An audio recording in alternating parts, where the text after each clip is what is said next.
ಯುದ್ಧಕಾಂಡ 2 ಇದು ಅಜಯ್ ರಾವ್ ನಿರ್ಮಾಣ ಮಾಡಿ ನಟನೆ ಮಾಡಿದ ಸಿನಿಮಾ.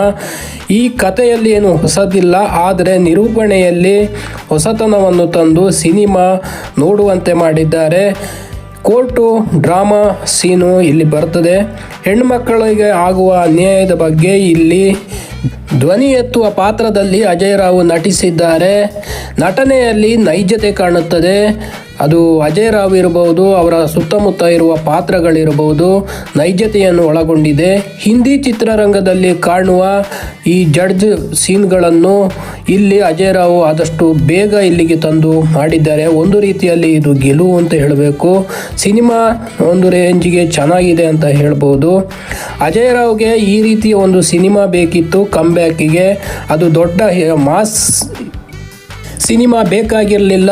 ಕಂಟೆಂಟ್ ವೈಸಲ್ಲಿ ಮಾಡಿದ್ದಾರೆ. ಪ್ರತಿ ಕನ್ನಡ ಹೀರೋಗಳು ಈ ರೀತಿಯ ಸಿನಿಮಾ ಆಗಾಗ ಮಾಡ್ತಾ ಇದ್ದಾರೆ.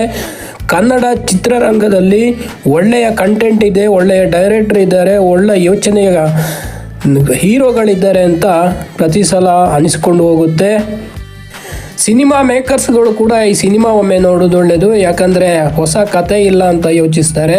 ಕತೆ ಹೊಸದಾಗಿರೋದಲ್ಲ, ಹಳೆಯ ಕಥೆಯನ್ನೇ ಹೊಸದಾಗಿ ನಿರೂಪಣೆ ಮಾಡಿ ಸಂಭಾಷಣೆಗಳನ್ನು ಹೇಳಿಕೊಂಡು ಹೊಸ ನಟರೊಂದಿಗೆ ಮಾಡುವುದೇ ಹೊಸತನ ಅಂತ ನಮಗೆ ಆಗಾಗ ಅನಿಸುತ್ತೆ. ಇದರಲ್ಲಿ ಕೂಡ ಅನಿಸುತ್ತೆ. ಒಮ್ಮೆ ಈ ಸಿನಿಮಾ ನೋಡ್ಕೊಂಡು ಬನ್ನಿ, ನಿಮ್ಮ ಅಭಿಪ್ರಾಯ ತಿಳಿಸಿ. Thank you.